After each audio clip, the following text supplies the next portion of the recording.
friends, Bison, country folk. Good to be with you here again. I'm Brandon Peele, the author of Bison Medicine, and today we're going to explore part 1, our family portrait. But first, I just want to share a little bit of what's been happening. Yesterday, I had the opportunity to do another worship associate, like mini sermon type thing at my church here in Walnut Creek. And we explored the ideas of the idea of the nation and really like the moments that we connected with it. So I'll post that here shortly. I also began the kind of the socialization, so led a workshop style event after service that where we explored these moments or places that deeply connected us to what it means to be a citizen of this country. We looked at the eagle and bison and kind of how we're connected to it aesthetically, like as a symbol, morally, and then in terms of our purpose as a nation. And then the last piece, we looked at the singular clarifying principle of our nation, all created equal, and what this word created actually means, which I flesh out in the back half of the book. But all this is to say, it was a lot of fun, rich conversations, lots of because of the spiritual community I'm in, is very intellectual, like lots of really good-hearted debate about who we are in terms of, were our founders really well-intentioned or were they just doing the best with what they had? So we're going to explore a good piece of that here in part 1, our family portrait.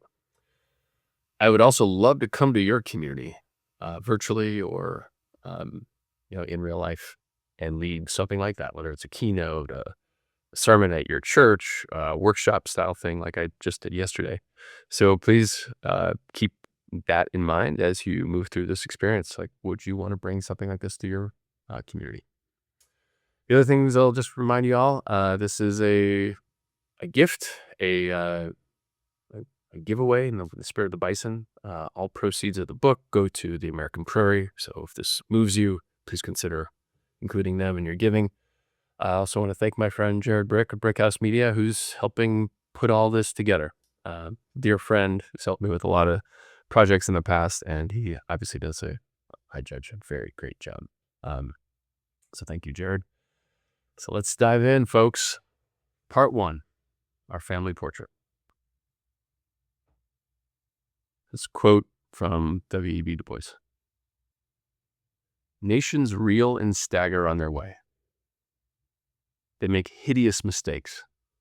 They commit frightful wrongs.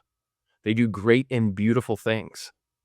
And shall we not best guide humanity by telling the truth about all this, so far as the truth is ascertainable? End quote. So this second quote is from a white man named Jake, who's Republican and lives in Georgia. Quote, I think it's very important that students learn history, both the positives and the negatives, because this is where they live.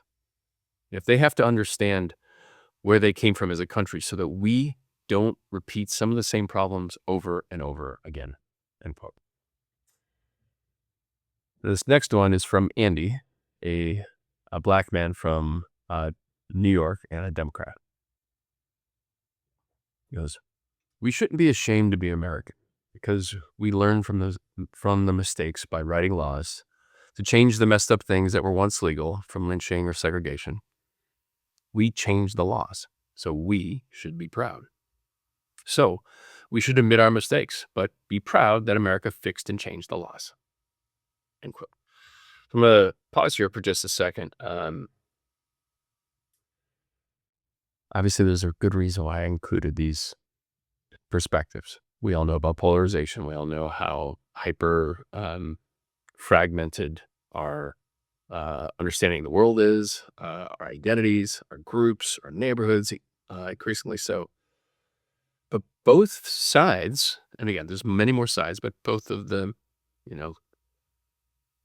currently conceived sides, get the sense that we have to own our history. We have to get that. We have to get what we've done wrong and be proud that we are the ones who have done right. And one of the beautiful things about the eagle and bison, which we'll explore in part 4, is that they both, we drove them both to the brink of extinction. One through, essentially specieside. So actually deliberately trying to murder as many of them as possible to wipe them off so that we could, put up fences for uh, farming, for raising cattle, for railroads and so forth. And by default, eradicate the food source of First Nations folks, which is essentially like a nationwide siege, like starving them into submission or death. And then on the eagle side, through industrial agriculture, interjecting toxins in the environment that destroyed eagles. It would be the same thing with condors too. But we recognize our wrongs. We recognize that both were wrong. And so we are people who decided to fix that wrong. So we're capable of it. We should be proud that we own our mistakes and fix them. So that's what we're going to continue to do here in this part. It's easy to just pick one neat narrative for our nation. We are great. We ain't. We were. And must be again. These quips are too simplistic for a family as complex and diverse as ours, for a history as majestic and blood-soaked as ours. Our nation is neither purely good nor purely evil, and most of us know that. As with every human heart, every group of humans has a line of good and evil running through it. Our task is to be curious where that line is at play in each thought, conversation, relationship, group, neighborhood, company, and township. Our task is to accept and love our good and our evil, to hold the tension created by them, and to soulfully trace the lines so that we can tend to our wounds, elevate our beauty, and realize greater prosperity and unity. Now, if you were miseducated in public schools like I was, it is likely you're going to encounter some things that will be new or bizarre or confound you in this exploration of our family history. You may even get mad, and that's okay. As Gloria Steinem said, quote, "The truth will set you free, but first it will piss you off," end quote. Pause here for a second. The reason why we haven't been taught our truth is because it upsets people. Now, I don't regard myself as somebody who can't deal with my upset, and I know that you're the same. You don't need to be coddled. So we have to be willing to be pissed off and to be sad and even ashamed if we're going to truly own who we are, our family history, and to the path forward. So if we really want to be free, we have to risk feeling sad, betrayed, ashamed, guilty, or angry. Like all hard emotions, these are part of who we are, and they are actually important, signaling that something we value has been negatively impacted. On the other side of our hard emotions is caring for what we love and value. On the other side is a truth and unity far more rich and a future far more hopeful than the simplistic bumper stickers that dominate our civic life today. Our family, our purpose, land, and history are stretched upon a canvas of possibility. This canvas is not just composed of U.S. citizens dreaming their great dreams, but it's also where humanity's deepest aspirations are painted. This is a place where exiles and adventurers established the complex societies of our First Nations. This is a place where those known commonly as the Iroquois Confederation, or Haudenosaunee, painted an intense spectrum of spiritual practices, agriculture, commerce, ecological stewardship, multicultural unity, and philosophical, political, spiritual, economic, and social debate. This is the place they painted with the fullness of life available in a democracy. That included individual freedom, a shared purpose, the dignity, agency, nobility of women and children, guaranteed happiness, sexual liberation, freedom of worship, collective responsibility, right of recall, peace, and diplomacy. Our predecessors painted a life and government free from racial, religious, and gender oppression or class stratification. As a result, our nation is home to the first fully functioning democratic government, now known as the Great Law of Peace or the Kayanekoa, which is thought to have originated somewhere between 1000 and 1450 CE. So I'll pause here for a second. I just summarized what the White Roots of Peace, I believe is the name of the book, Basic Call to Consciousness, Forgotten Founders, and many more contemporary works on Native contribution. So I'm just going to state purely plainly, there was an existing complex society here on Turtle Island when the colonists got here. The narrative you and I were told is that they were just savages or they were roaming nomads and had no right to the land. Not true. Not true, as we're going to discover. So now this, I want to encourage y'all to start to own that we actually came in and took this place that was well developed, had very sophisticated culture, spirituality, governance, political economy, sets of laws, like democratic principles, the things that we heretofore have been ascribing to the Enlightenment. So let me continue. Whoa, wait, what? The French Enlightenment? Well, in the 1500s and 1600s, French Jesuit and Spanish Franciscan scholars began studying the peoples and cosmologies of Turtle Island, or the New World, in hopes of converting the First Nations to Christianity. In the north, the Jesuits interviewed members from the Haudenosaunee, or Iroquois Confederation of Nations. In these interviews, they discovered not savages or nomads, but mature elders and leaders who embraced and embodied happiness, liberty, and equality, and ensured them through their cultures, practices, governance, social policies, and diplomacy. One philosopher statesperson, Candiaronk, was so formidably regarded by the governor of New France, Canada, basically, that he was a frequent guest of the governor's proto-Enlightenment salons in Montreal. It is also quite likely that Candiaronk, the ambassador of the Wendat nation, was called to advise the court of Louis IV in 19... That's not right. 1915. I just discovered a typo. This is probably 1715.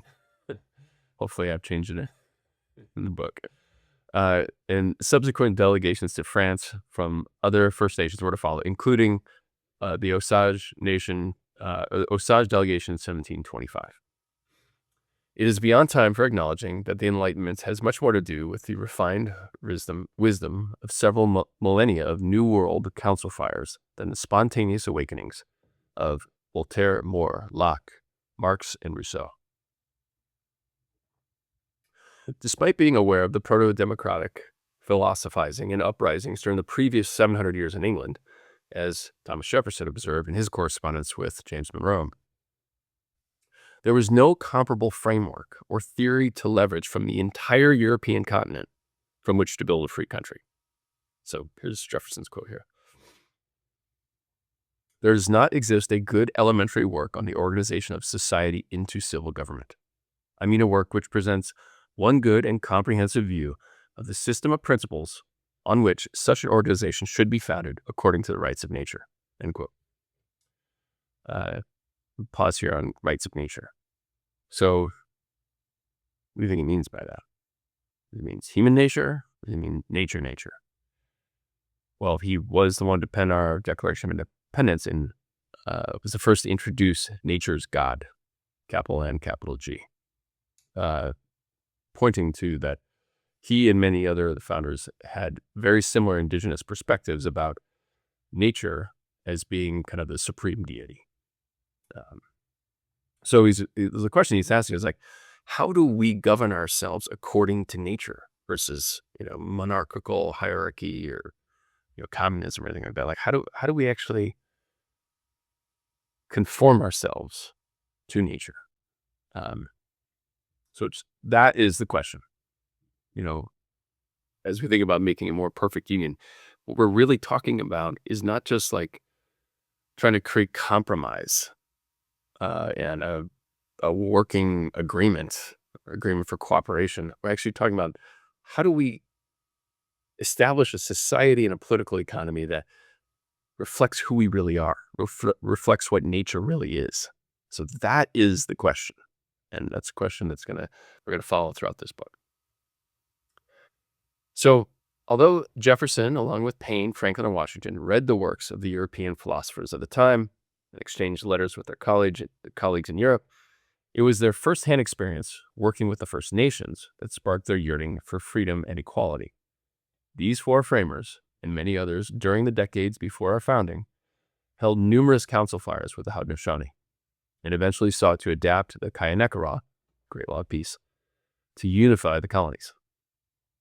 In a speech at the 1744 council fire in Lancaster, Pennsylvania, captured by Benjamin Franklin, the Haudenosaunee statesperson Kanasatego invited the colonies to democratize and unify. Quote, Our wise forefathers established union and amity between the 5 nations, which became 6 nations shortly thereafter. This has made us formidable. This has given us the weight and authority with our neighboring nations. We are a powerful confederacy, and by your observing the same methods of our wise forefathers have taken you, you will acquire much strength and power. Therefore, whatever befalls you, do not fall out with one another. End quote. As a result of the power and possibilities revealed in this and dozens of other council fires, Franklin lobbied the colonies for unification, imploring them to consider that, quote, it would be a very strange thing if 6 nations of ignorant savages, pause for a second, he knew they weren't ignorant, but he was appealing to the white supremacist impulses of his compatriots. Strange thing if 6 nations of ignorant savages should be capable of forming a scheme for such a union and be able to execute it in such a manner that it has subsisted for ages and appears indissoluble, and yet a like union should be impracticable for 10 or a dozen English colonies, end quote. So he's attempting to leverage this, racism, basically, to say that if they can do it, if these savages can unify and create a lasting, sustainable democracy, surely we, amazing white dudes could do the same. Racism can be useful. Not to say it's good, but it can be useful. So Franklin's first attempt to unify the colonies, the Albany Plan of 1754, failed to gain sufficient support. But Franklin and the other framers kept at it.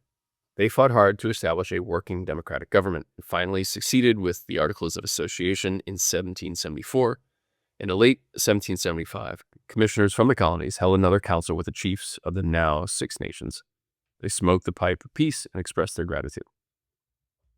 Again, so this is, Franklin has recorded this and is now saying what has been said by the colonists to the Haudenosaunee.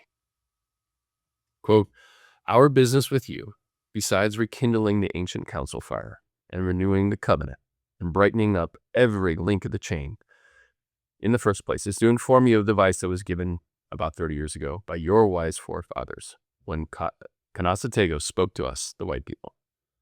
Our forefathers rejoiced to hear Kanasatego speak these words. They sunk deep into our hearts. The advice was good. It was kind. They said to one another, quote, the 6 nations are a wise people. Let us hearken to them and take their counsel and teach our children to follow it. End quote. Our old men have done so. They have frequently taken a single arrow and said, children, see how easily it is broken. Then they tied 12 arrows together with a strong string, and our strongest men could not break them. See, they said, this is what 6 nations mean. Divided, a single man may destroy you. United, you are a match for the whole world. We thank the great God that we are all united, that we have a strong confederacy composed of 12 provinces. These provinces have lighted a great council fire at Philadelphia and sent 65 counselors to speak and act in the name of the whole and to consult the common good of the people, end quote. So we basically said, thanks for democracy to the natives. In the following year, we signed our Declaration of Independence in 1776 and then strengthened our national covenant twice more with the Articles of Confederation in 1778 and our Constitution in 1787. Over 200 years later, the United States House and Senate passed a binding resolution recognizing the foundational impact that the Kayanekwa had on the founding of our nation. While this chapter of our history is largely unknown and unrecognized, it is nonetheless a critical element in our family history, character, and heritage, and as we will discover, the key to our flourishing future. This, of course, begs the question, why did democracy find such a hospitable home in the hearts of the English colonists? Why not the French, or the Dutch, or the Portuguese, or the Spanish? At the time of exploration and conquest, the Spanish, Dutch, and Portuguese were deeply dismissive of native cultures, wisdom, and rights. For example, the doctrine of discovery. I'll pause here, just flesh it out real quick. That basically meant that if you discovered a land that had people on it and they weren't Christian, you could take it. So it's basically like, Christo-fascist apartheid, basically. So Spanish, Dutch, and Portuguese were like, yeah, sounds like a good deal. And so they were known as brutal slavers. And while the French weren't as brutal, they did not have the 700 history of democratic philosophy, experimentation, and uprising that the English had. And so the English regarded themselves as being more democratic, more civilized, more practiced in the virtues of liberty and equality. For example, the Church of England banned the slave trade in 1102 CE. The Magna Carta was established in 1215 CE, and the Crown banned slavery in 1807, although the practice continued until the 1840s. So I'll just pause here for a second. The British, if any of you have seen The Last Kingdom on Netflix, it's just kind of the story of how Britain became Britain. They were essentially colonized themselves. And so it was a bunch of people who hated the crown. And so there's constant uprisings. And you've seen Braveheart, you've seen Rob Roy, you've seen these things. So constant uprisings. And so there was lots of these democratic yearnings. Like I said, like the Magna Carta banning the slave trade. Like, so the clergy was like, hey, no, we can't have slavery. So the English who came over here were the ones most connected with this rebellious heritage from the British Isles.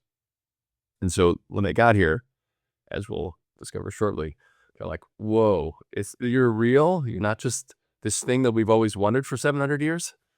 So I'll continue. When the Mayflower arrived, the hearts of the English delighted in finding democracy well established in the New World.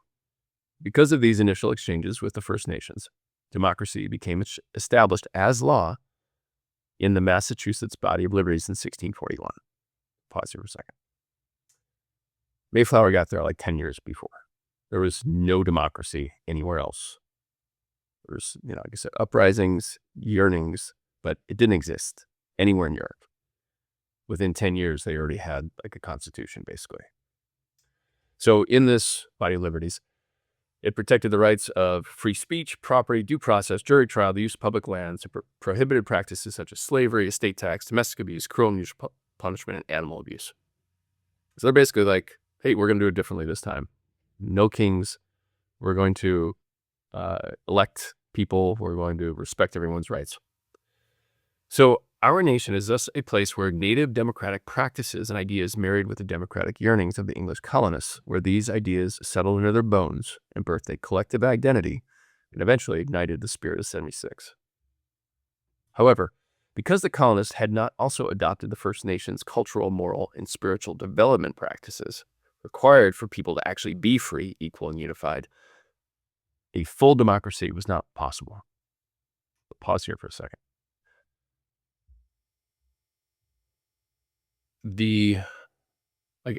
Having it on paper, good, necessary, powerful, but being the type of person in a society that could actually fulfill what was on that paper, that actually requires a lot of deep inner work.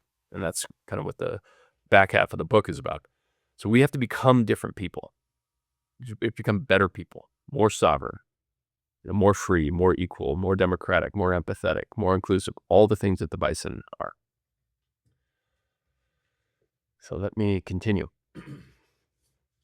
Our covenant thus amounted to a little more than a situationship among rich white men.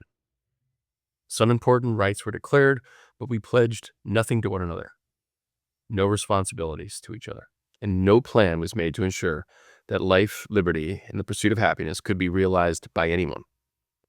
Intentionally left out of the consideration were women, children, the elderly, natives, people of color, poor people, and the uneducated.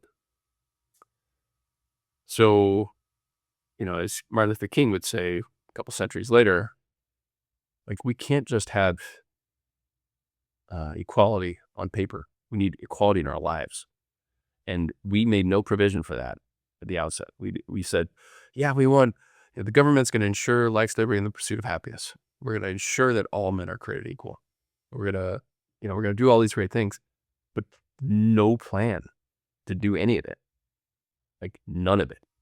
It's just like, all right, everyone do your best, but without any concerted plan.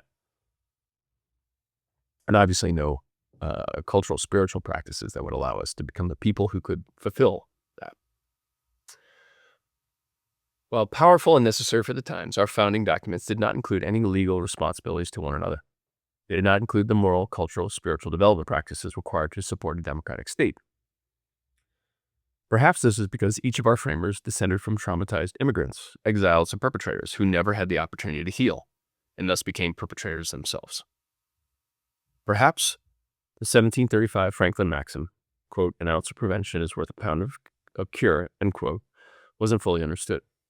Perhaps this was mere pragmatism, knowing that establishing a plan to protect all life would make a union of 13 colonies impossible, given the aristocratic cultures that we all had and the dependence of our nation's young economy upon enslaving African workers. Yeah, essentially it's slave labor camps that the entire economy relied upon. Not just the South, North did too. They needed all that stuff from the South for the factories and textile mills, eventually. Or perhaps we assumed that religion was going to fill in the gaps, or that future generations would work out the details. That's you. That's me. So regardless of our reasons for this increasingly deadly omission, our framers knew that the law alone would be insufficient to govern a civil society. They were aware that First Nations people experienced such freedom and leisure due to the moral and spiritual norms and practices of their culture. As Jefferson noted, quote, their only controls are their moral sense of right and wrong. An offense against these is punished by contempt, by exclusion from society, or where the cause is serious, such as that of a murder by the individuals whom it concerns. Crimes are rare among them.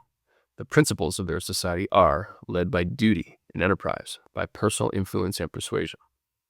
Their leaders influence them by character alone, end quote. Pause here for just a second. So there's no formal authority within these societies.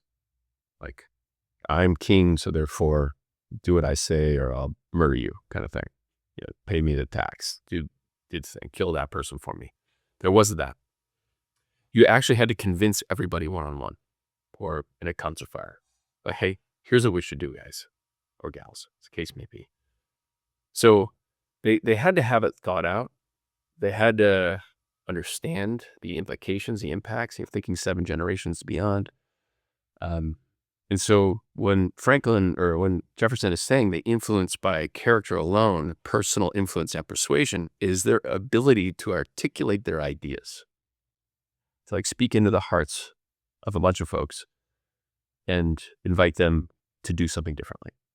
That's the only thing that these First Nations have. Imagine, it'd be pretty nice to have people have to work that hard to get something done versus just push a button on someone. So not having such a culture in the colonies, nor understanding rituals and practices required to heal and evolve themselves and the culture, they omitted this critical aspect of a functioning democracy.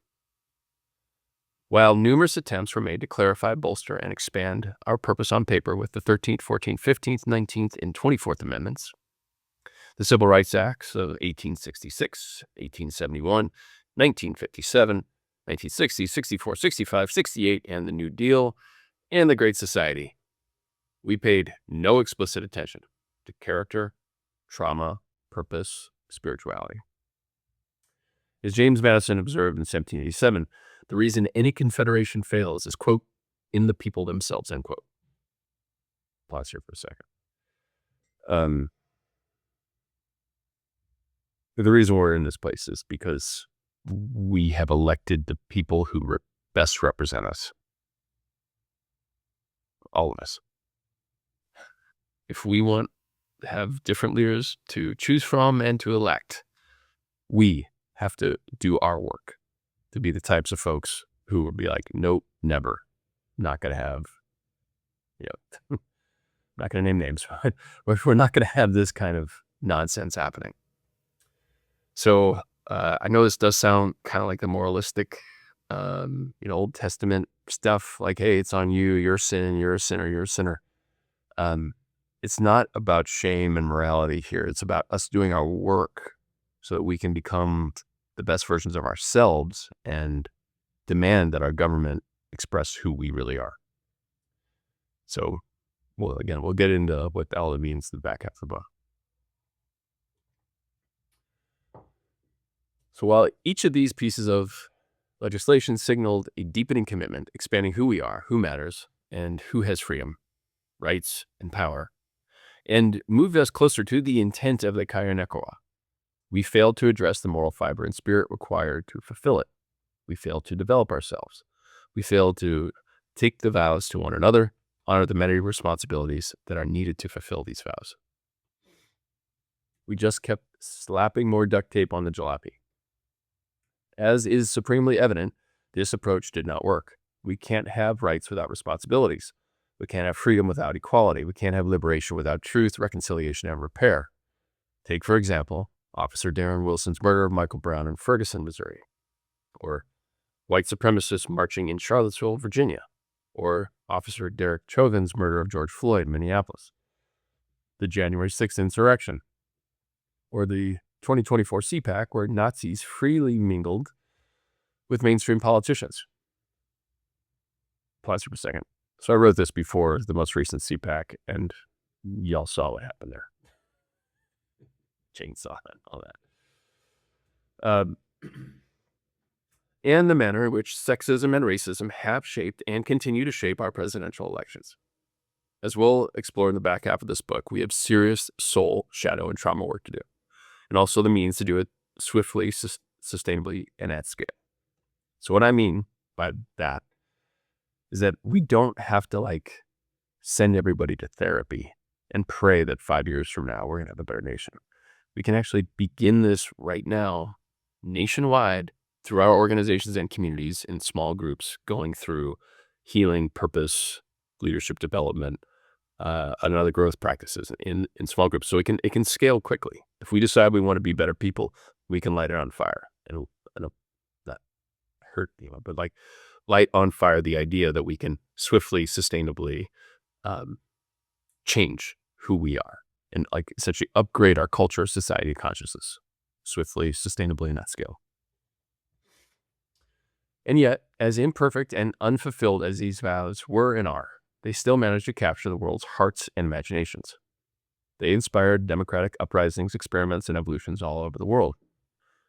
A cursory review of the historical record from the Kayanekwa to the Body of Liberties to the rights of the British colonies asserted and improved, to common sense, to the Declaration of Independence, to the Articles of Confederation, to the U.S. Constitution, to the United States Declaration of Human Rights, to the 72 democratic constitutions now in effect all around the world, reveals a causal line of thought, suggesting that the seeds of the Kayanekwa have flowered throughout the world, that most of humanity imagines itself and aches to be what our nation, the United States, set out to become: fundamentally free, just, equal, united, and democratic. So pause here for a second.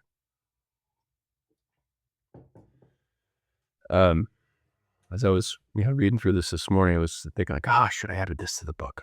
There's something in my last book about Bruce Springsteen and Obama that that the idea of democracy of America is so strong, like as a cultural aspiration, that like Bruce Springsteen sold way more albums internationally than domestically.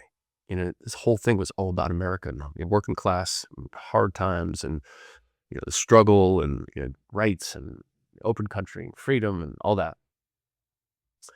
And similarly, like with Obama, this dude wins the Nobel Peace Prize before he really did anything.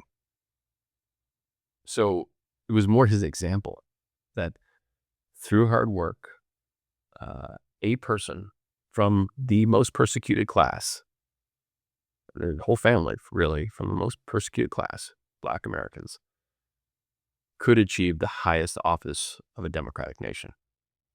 So I don't know what the Nobel Prize folks were thinking when they elected him, but because there wasn't any he had nothing to hang his hat on by the time he won the Nobel Prize. It was just that he won. Is that like we proved that democracy could work, that even a Black man could become president. So this is all to say that like democracy, or the promise of what America, at least, what's the right word? It evangelizes, has captured the world's imagination. So yes, we have to make it work here, but it's not just for us. It's kind of like, hey, everyone else is kind of counting on us too. So allow me to continue this global context. But our journey didn't start with the Haudenosaunee. The ancestors of the Six Nations did not paddle, sail, and walk here empty-handed, empty-minded, or empty-hearted.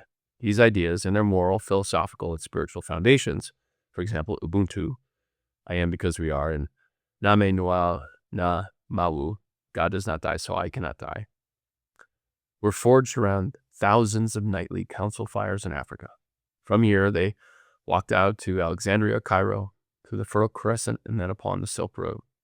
They settled in the bones of philosophers and sages, eventually finding their way into the Bible, such as love your neighbor as yourself, the Quran, everyone is equal, and numerous Hindu, Jain, and Buddhist texts with concepts such as ahimsa, non-injury to other living things. Now, this is a quote from George Bancroft. I forget his official station. I think he might have been the Secretary of State. But he was one of the first to kind of try to tell the myth of the nation. Lots of manifest destiny stuff woven into what he said, but there's also some good stuff too. So he goes, quote, "The origin of the language we speak carries us to India." So Latin, most of that comes from the Indo-Aryan languages. Our religion is from Palestine. Of the hymns first sung in our churches, some were first heard in Italy, some in the deserts of Arabia, some on the banks of the Euphrates. Our arts come from Greece, our jurisprudence from Rome, end quote.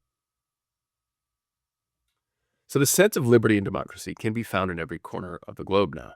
To the northwest, these ideals travel unmixed in Greece and Malta and Catalonia, Switzerland and England, eastward through Kashmir, Delhi, Shanghai, Kyoto, and to the further east, they ventured to Turtle Island, the United States, and Canada, and Mexico, where thousands more nightly council fires tested and refined the ideas and practices of justice, unity, liberty, and equality.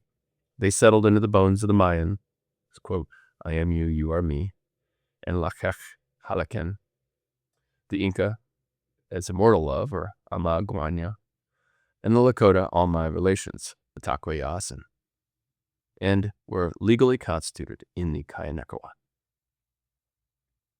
Now, this spirit of democratic evolution encircles the planet. For example, during Gandhi's fight for civil rights in South Africa and the liberation of India, he was mentored by Tolstoy and influenced by Thoreau's 1849 civil disobedience essay. Gandhi in turn mentored the Reverend Dr. Martin Luther King Jr., who in turn mentored many other civil rights leaders the world over. This liberating spirit is eternal, and we see it evolve and regress in real time.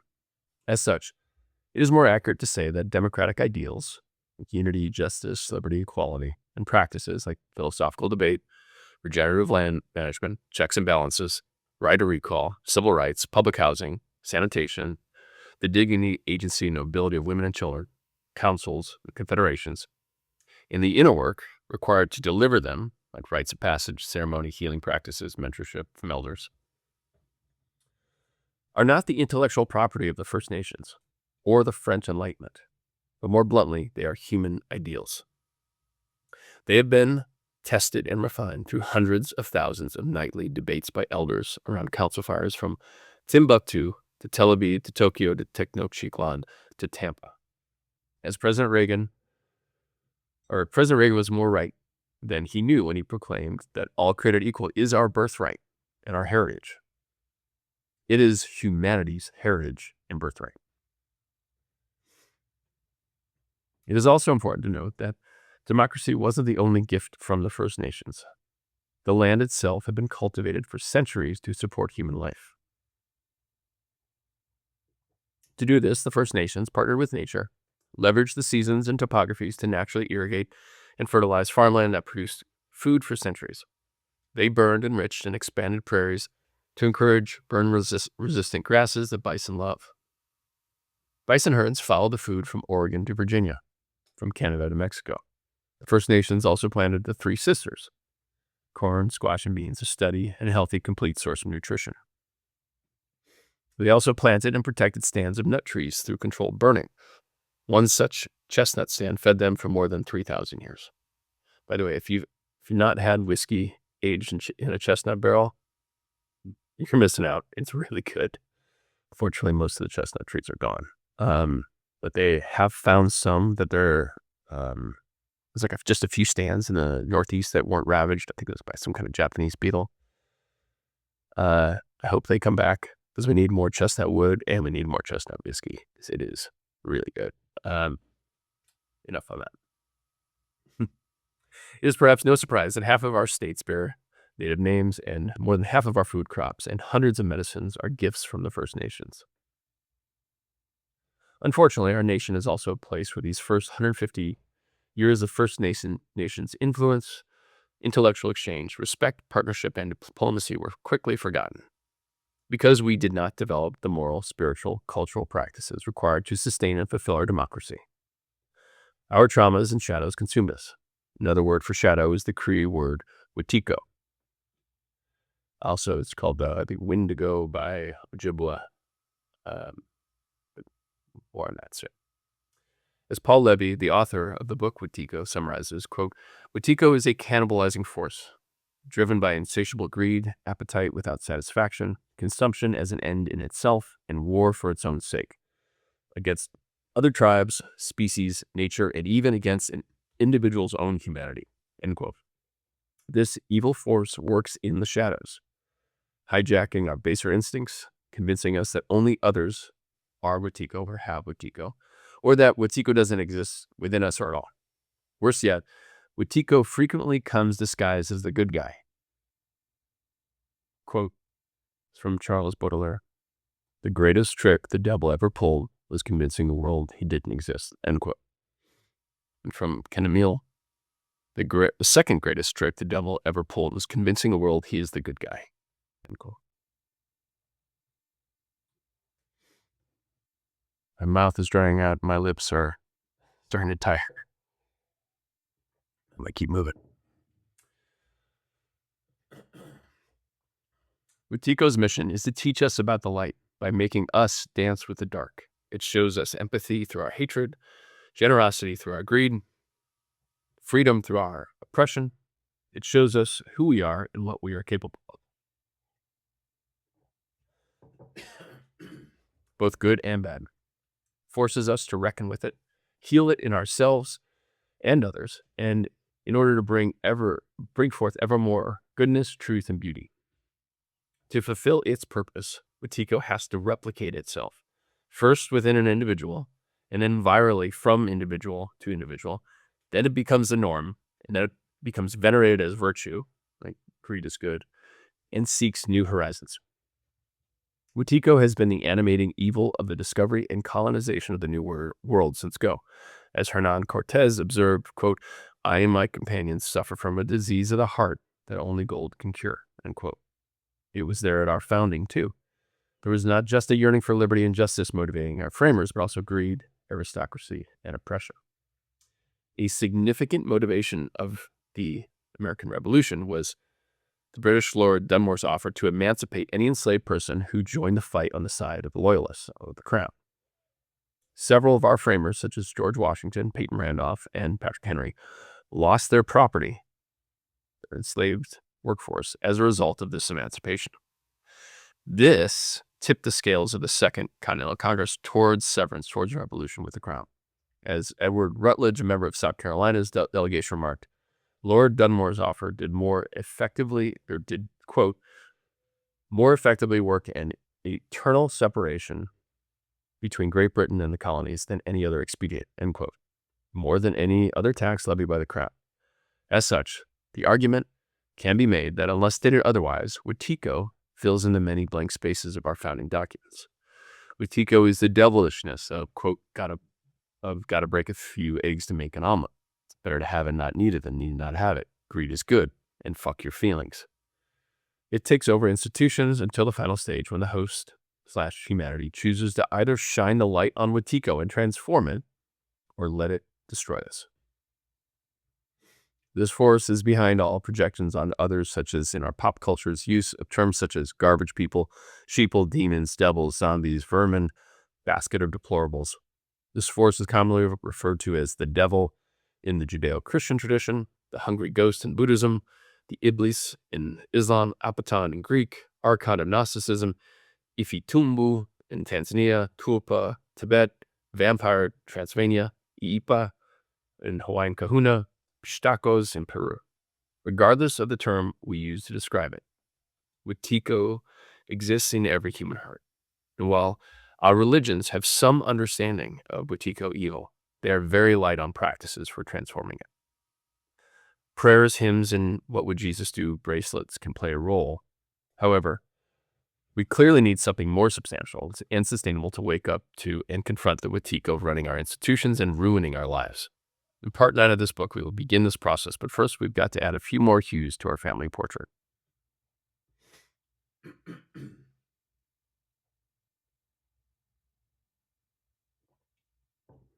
Wetiko drove us to bring in more Europeans, especially the Scots-Irish, to maintain and expand the Western Front. We institutionalized our wetiko with scalping bounties, intended just for First Nations men, but unofficially sanctioned to include women and children, making the Massachusetts and Connecticut colonies the first Europeans to experiment with state-sponsored and funded genocide on Turtle Island. We took and destroyed what we wanted: native lives, land, cultivated fields and forests, agriculture and building methods, bison herds, and democratic institutions. As we secured the frontier, we trafficked millions of Africans to toil in breeding forced labor camps throughout the South, and tens of thousands of Chinese indentured servants to build our railroads throughout the West. This is a quote from Joe Lepore. Another chapter opened in the American book of Genesis. Liberty and slavery became the American Abel and Cain. Citi, Wells Fargo, Wachovia, and J.P. Morgan financed the trafficking. New York Life, AIG, and Aetna insured it. Brooks Brothers clothed it. Tiffany's reaped its profits. USA Today, which is now Scripps Gannett, glorified and expanded it. We put a note here. Brooks Brothers, they got their start making slave clothes. They're like, hey, check out the latest fashions for your enslaved workforce. And now I can't help but think that every time I see anybody in a suit, like, pal, ditch the suit, man. And all of us who ate corn or potatoes and sugar or wore leather, fur, and cotton or smoked tobacco enjoyed this enterprise. To keep the forced labor camps running smoothly, we brought in more Scots-Irish to form slave patrols in the South and to break strikes in the North. These forces evolved into the Texas Rangers on the Western Front and the standing occupying forces that we know today as the police. Pause here for a second. Before factory strikes and slave revolts, there was no such thing as police anywhere in the world. We had no police. We had sheriffs who would investigate a crime, but they weren't out there patrolling, like trying to catch people doing bad stuff. No, they had an office, and if something bad happened, you went to the sheriff. Since slave patrols, since factory strikes, or workers, or what am I saying? Strike breakers. So these Scots-Irish. Since this point, all police literally are descended from this tradition of oppressing oppressed people, basically. So until proven otherwise, until they've adopted, until they're living in the neighborhoods that they work in, until they're trained in de-escalation as peace officers, until they're unarmed, until they stop shooting people who are not guilty yet, they're essentially carrying on the same tradition of oppressing everybody. So I didn't unpack this in the written book in this way, because it's become unfashionable to say defund the police, but we need to recharter them, and we'll talk a little bit about that in the appendices. But they're currently carrying on and perpetuating the same trauma that we enacted on enslaved folks and on factory workers.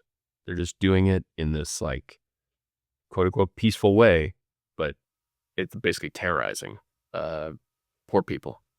So those are the ones who need to break laws to get their needs met. So I'm not saying police are bad people, but the job that they're doing, unless proven otherwise, is still essentially a tool of the wealthy and the landed elite. Probably don't identify as that, but that's what's so. So, of course, we needed some justification for this plainly obvious desecration of our bonds with the First Nation, our heritage, and our purpose. Our wetiko worked feverishly to elevate our sins as virtues through reprehensible and institutionalized propaganda. We built a weticology, so an ecology of wetiko, of moral, like the white men's burden, literary, like Daniel Boone, David Crockett, Horatio Alger, scientific through eugenics, mythical through manifest destiny, warfare. We created this cultural, state, military, scientific warfare against people who don't look like me. We waged a literal cultural war to civilize, Christianize, and save Native people through Indian schools. We also enacted a genocidal ground game through starvation, siege, if you will, dispossession, and conquest. Under the same spell of wetiko, we sought to exterminate the bison, a revered spiritual symbol and primary food source of many First Nations.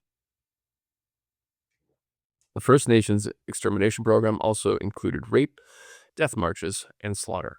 This dehumanizing and exploitative enterprise can also be considered a literal war on the feminine. Bison are central symbols of the divine feminine in numerous cultures throughout the Americas, Europe, the Middle East, and Asia. They're symbols of fertility, providence, motherhood, gentility, sacrifice, protection, nourishment, safety, generosity, and many other life-giving, grounded, and literal qualities. I'll pause here for a second. So, 2/3 of America identifies as Christian, and we have this concept of the devil, horned devil. That's essentially designed to impugn anyone still worshiping the feminine. So before Christianity, the Judeo-Christian traditions took hold, most folks worship some divine feminine, and the bull or the bison was like the symbol of it. And so the way that Christianity is set up is that all that's bad. Only this singular masculine God and his son are the thing. Everything else that's feminine, that's maternal, that's grounded, lunar, that's embodied, sexual, emotive, all that, part of the devil. And you're seeing that play out right now. Where empathy is being empathy's a bad thing. But come on. So So the massacre and almost total erasure of the First Nations and the Bison Nation is one of the most literal and visceral acts of wetiko in our history. Because we never owned and completed our past, many more devastating expressions of this pathology followed. This quote from William Faulkner. The past isn't dead and buried. In fact, it isn't even past. As wetiko infected the settler colonialists, imploring them to forget the mutual love they once had with the First Nations, wetiko also infected the First Nations themselves. None of us are immune to its stealth and power. As the white man's demand for bison hides, meat, tongues, and leather for use as belts and factory machines, along with whale oil for lamps, axles, and joints, rapidly grew along the Atlantic seaboard and throughout Europe, and as demand for iron and whiskey similarly expanded among the First Nations, the sacred vows they made to the Bison Nation were broken. As they succumbed to wetiko, members of our First Nations slaughtered upwards of 1,000 bison a day in order to harvest just a few parts for the white man.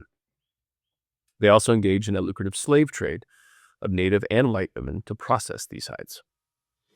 They competed with, betrayed, and turned on each other to get more of the white man's horses, muskets, and whiskey. As the genocide assimilation project of the First Nations appeared to be complete, we turned our ghostly gaze to the horizon. In the early 1900s, our government and corporations, such as the U.S. Fruit Company, or Dole, employed Edwin Bernays, Sigmund Freud's nephew, to use his uncle's map of the psyche, not to help our wetiko become the types of people, not to help us heal our wetiko, but to become the types of, I'm clearly getting tired, not to help us heal our wetiko and become the types of people who could uphold a democracy, but to help wetiko go global through devastating psychological, economic, and political warfare. So if you haven't seen The Century of the Self by Adam Curtis on BBC, take a look at it. It tells this whole story of Edwin Bernays, who was one of the few people who knew about Freud in the early 1900s. Before then, it was just like a handful of folks who had even come across him. And Bernays is like, hey, I bet we can use this understanding of the unconscious to control people. And he basically created the advertising industry, the propaganda machine that overthrew all these banana republics. He created cigarettes, basically, like convinced women to smoke cigarettes. I mean, it was like, when you see some of these ads, they were so on the nose with like the sexual and fear-based imagery. Yeah. So anyways, Century of the Self, Adam Curtis, BBC. On the demand side, we manufactured psychological desire for redundant and frequently useless consumer goods and vices. In the century to follow, we built a lowest common denominator economy to glamorize and institutionalize our dehumanization through violence, such as the UFC, Game of Thrones, vanity and mutilation, cosmetic surgery, tattoos, fast fashion, objectification, like Tinder, porn, youth, 30 under 30 lists, wealth, like cryptocurrency, Shark Tank, dominance, show billions, unpaid wages, division, such as the NFL, populists and nativists, and vices too many to mention. So Andrew Basovich says, quote, sustaining our pursuit of life, liberty, and happiness at home requires increasingly Americans to look beyond our borders. Whether the issue at hand is oil, credit, or the availability of cheap consumer goods, we expect the world to accommodate the American way of life, end quote. On the supply side, in order to secure contracts that cut down their forests, exploit their labor, drill their oil, mine their mountains, and farm their valleys to feed our factories, we manufactured consent to influence or overthrow several Latin American, African, and Southeast Asian governments, and with ample help from our military.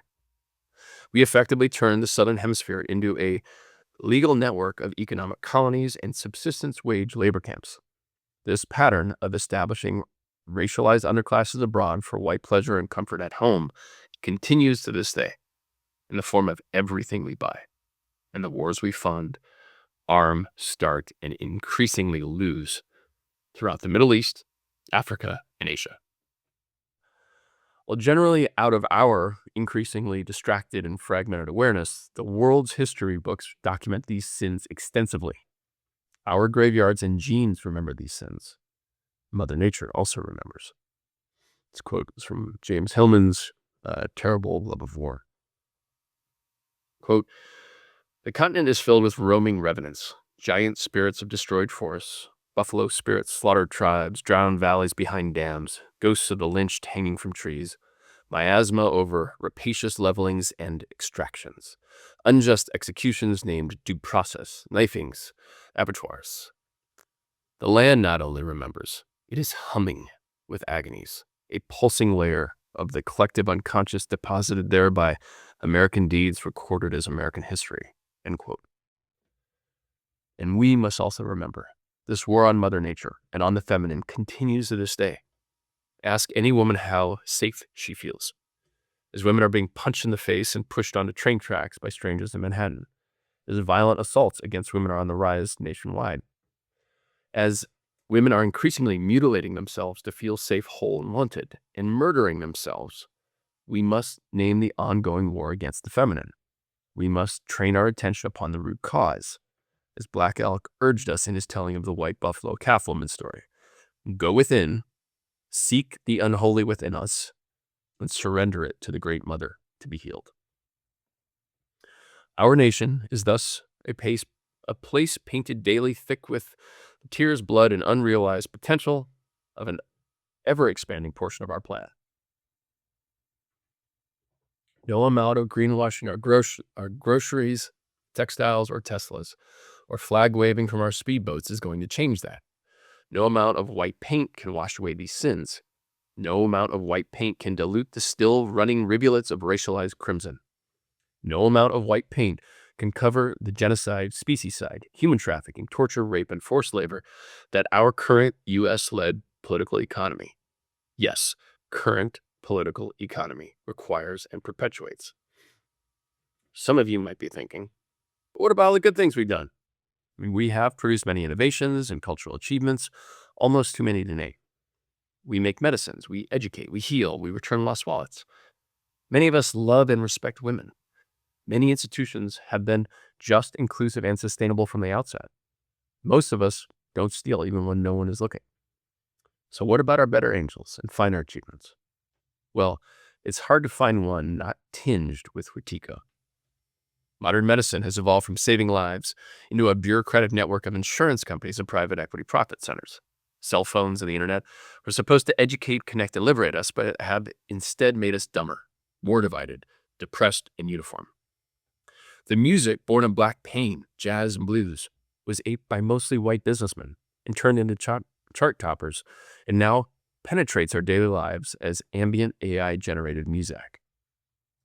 Just as Europe's amazing cathedrals, plazas, museums, inventions, and art required a global war to secure domination over resources and people of color abroad, are we any better?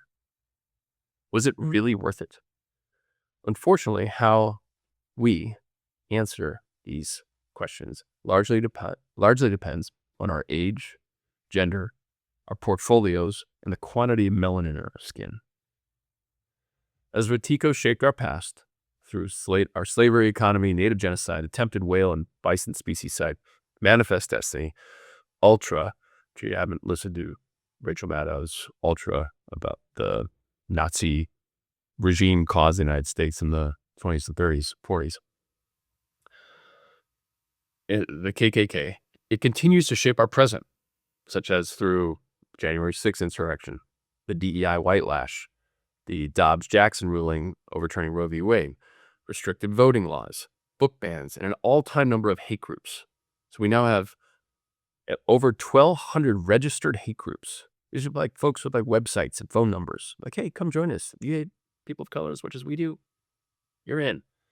We have over 1,200 of these, and that's up from 600 in 2000. So there's more hate groups, more than double. And most of them, like the lion's share, are above the Mason-Dixon line. This is not good old boys in the General Lee. This is folks in places like Chicago, Cincinnati, Philadelphia. I mean, all right. And of course, extractionary capitalism. And it paints a future that none of us want, like The Handmaid's Tale, or the movie Don't Look Up, or The Man in the High Castle, or The Road, or The Civil War. All these films are essentially showing where this path is leading, where wetiko is taking us. So with the rise of other wetiko regimes across the globe, most of them armed with cheap carbon, oil, gas, coal, skilled hackers, drones, and some with nukes, and the escalating deglobalization, depopulation, climate crisis, we are in, for at minimum, another rough decade. Yet, despite our madness, on occasion we do atone and liberate each other. Perhaps now is such a time. Let us pray it is. Our home is also a place painted with our prayers. It contains the hopeful orange, purple, pink, yellow, and green hues of solidarity, civil rights, reparations, and conservation. It is a place where a black man, Barack Obama, painted his dreams upon the highest office in the nation, in the nation that enslaved the ancestors of his wife, Michelle. With these hues of liberation and atonement, such as our revolution, civil war, reconstruction, civil rights, New Deal, Great Society, and the UN Declaration of Human Rights, we honor the sea of crimson sins and can chart our course to a flourishing future. It is a place painted over and over by our poets, like Walt Whitman, Emily Dickinson, Herman Melville, and Ralph Waldo Emerson. As we'll explore in Part 5, these great souls were enamored by the truths of an ever-expanding scientific tradition, one that included astronomy, ecology, comparative religion, and anthropology. Collectively, these souls gave voice to this science and made art with it. They expanded our national character and illuminated our virtues and sins. They paddled countercultural currents against wetiko. To do this, they mined the depths of not only the indigenous wisdom of our First Nations, but those of Hindu, Kabbalists, Sufis, Zoroastrian, and Christian mystics as well. They surrendered themselves to the divine, to nature, and the reflection of their peers. Their works illuminate pathways for personal faith and national integrity by healing and integrating our shadows and reconciling our opposites. Their prose and poetry seeded the soil for a deeper expression of the nation's soul, inspired abolition, suffrage, environmentalism, and made necessary our noble yet gruesome Civil War. From these composting fields of poetry and prose, virtues and sin, Freud, Jung, and James tended the saplings of psychology and religious experience, making the path to healing and wholeness again accessible to those of us of European descent. They stretched open the portal for all who had been orphaned by the politicization and depersonalization of spirituality during the expansion of Europe's empires. While our hands are stained with the blood of countless innocents, our nation is also a playground of the world's wisdom traditions, cultures, and languages. They continue to gather and inform each other, contrast each other, reveal new connections and patterns, and blend with each other to form hues, shapes, and textures never before seen. Our land is a place where north meets south, east meets west, new meets old, and linear logic meets indigenous circularity. It continues to be a place where many of the world's brightest and most creative minds congregate to fulfill their potential and push past the perceived limits of our species, to build liberating and unifying structures such as the International Space Station and the United Nations. Today, we need only pull up a screen to see these ideas evolve and regress in real time. We see Socratic dialogue thrust against Orwellian newspeak. Too many current examples to name on that one.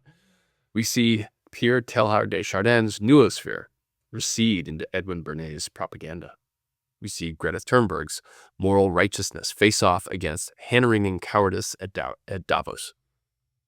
We see John Dewey's pragmatism blend in with Thorstein Veblen's conspicuous consumption.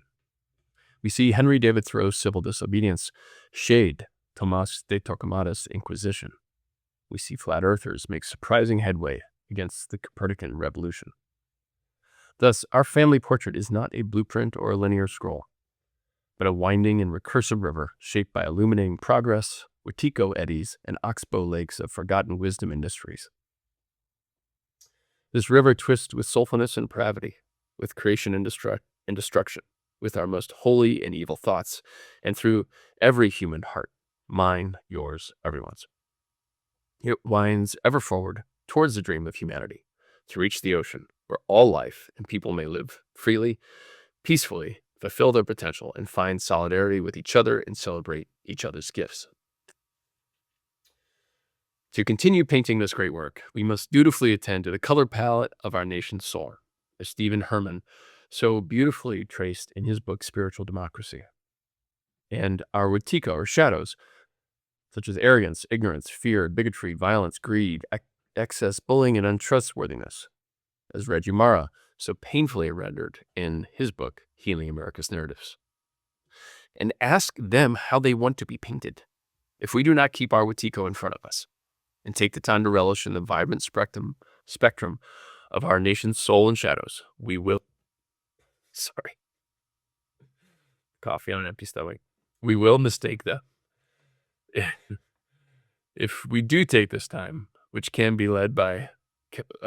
If we do take this time, we can be led by Kandiaron's wisdom and wit. We can be united by Kanasatego's call, freed by Whitman's barbaric yelp, married by Dickinson's vows in the wedding of the soul, and gathered upon Dr. Martin Luther King Jr.'s mountaintop, free at last. Even what is at our gates, in line within them, the stakes are total. Carl Jung's words are truer now than when he penned them.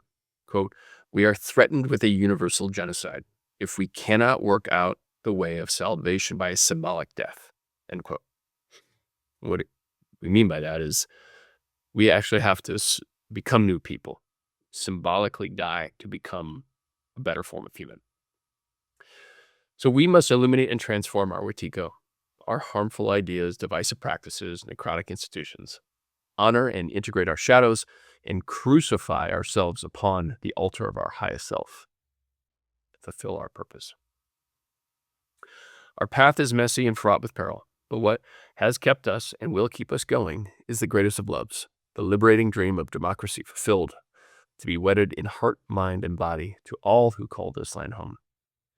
While our nation is not alone in the stream, it is perhaps the largest and most fertile garden where humanity's soul, dreams, heartaches, ideas, shadows, and questions can be composted, sprouted, and become fruit. If the United States is to fulfill its great purpose, then if the United States fails to fulfill its great purpose, then humanity will miss its current best chance to stand up a just, lasting, equitable, and flourishing multicultural democracy in spirit, idea, and function. At risk of stating the obvious, if democracy loses and wetiko wins, the wealthiest, most technologically advanced, and heavily armed nation in human history will accelerate the destruction of all life, of all that is sacred. This quote's from Thomas Paine. "The cause of America is in great measure the cause of all mankind. 'Tis not the concern of a day, a year, or an age. Posterity are virtually involved in the contest and will be more or less affected even to the end of time." End quote. Although our politics have and will surely fail us again, the march of democracy is eternal, immutable, and guaranteed. It is as old as humanity itself. It is our shared destiny to make democracy real with our hearts, heads, and hands. As such, we must play both the short and long game to protect and nurture it. All right, that completes part one. We'll just do the summary and discussion questions, and then... Wow. Yeah, my mouth gets really tired talking that much for that long. All right, so here's the summary. Democracy is the shared heritage and destiny of humanity. If we do not trace the contours of our souls and shadows, wetiko will lead us to confusion and many more will suffer and die. To fulfill the promise of democracy, we must recognize, heal, and repair our original sins of genocide and slavery. Discussion reflection prompts. Which of the expressions of wetiko, arrogance, ignorance, fear, bigotry, violence, greed, excess, bullying, or untrustworthiness, impact your experience of life? With this understanding of democracy's journey and the workings of wetiko, how do you feel about being a U.S. citizen? And last, what do we owe First Nations people? What would it take to heal our original sins? So thank you for joining me on this minute 15 soapbox. Hope it was fruitful. If you got something from this, please consider a donation to American Prairie. And if you want to bring this conversation to your community, feel free to reach out to me at bicenmedicine.com. And there you can find additional resources, bonus content, community, podcasts, interviews. Yeah. Talk to you soon.